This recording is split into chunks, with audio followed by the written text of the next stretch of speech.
Welcome to CARICOMP Insider, where high-tech facial recognition meets real-world intelligence.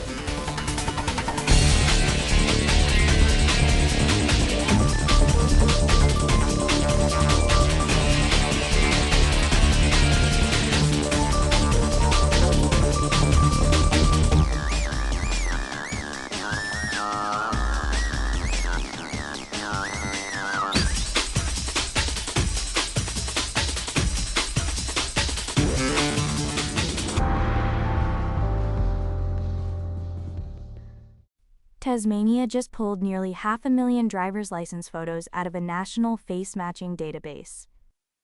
468,000 faces.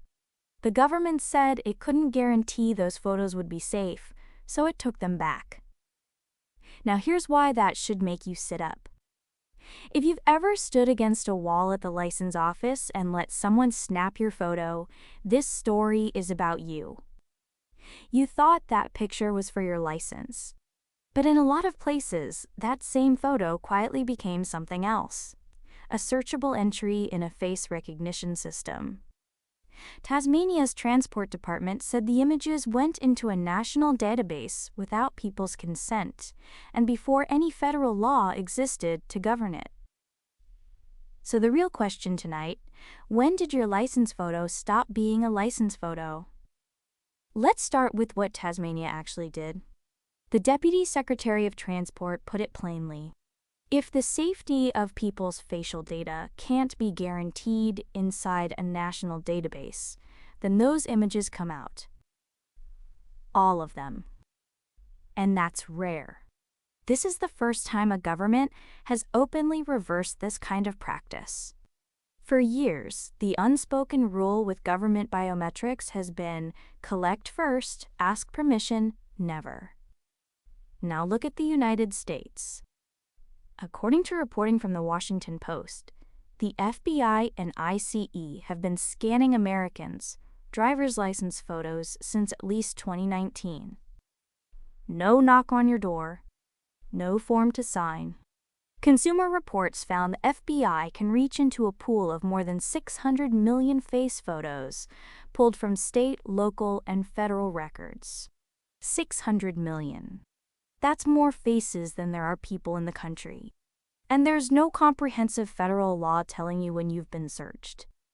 So how did your face get in there? This is the part that matters most. The government collected your photo for one reason, to give you a license.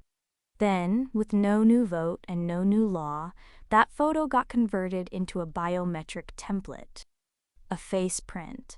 Something a computer can match against a crime scene image or a surveillance still.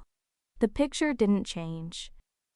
What people are allowed to do with it did. Experts call that scope creep when data quietly gets used for things you never agreed to. For the rest of us, it means a routine errand at the license office turned you into a searchable suspect, and nobody mentioned it.